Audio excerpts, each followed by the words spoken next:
knew a guy once. People liked him. People told him, "You've got potential. You can do something." And they meant it.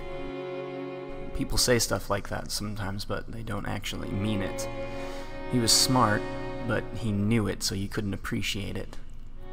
He was arrogant and selfish, but he was subtle about it, you know? So you never really knew. I don't even think he did. He was competitive to a fault. He couldn't win right and he couldn't lose right. He knew that, but he didn't change it. He'd say, "I'm a sore winner, but I'm a worse loser," as he pulled out a deck of cards. He seemed to pick up on things easily, but he had the worst luck. I've never seen someone roll dice the way he did. It was impressive, if anything. Even though he knew about his luck, he'd keep playing games of luck, like challenging nature itself, some competitive impulse. He was lonely, and he'd let it get to him. You could tell.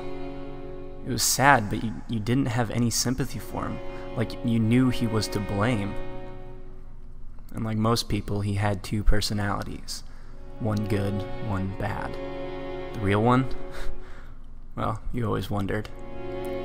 He was only ever comfortable in his own skin when he was someone else.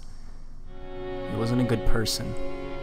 He lied, and manipulated people for some facade of comfort. He ignored his own faults by comparing himself to lesser people. He was smart, so he was always right.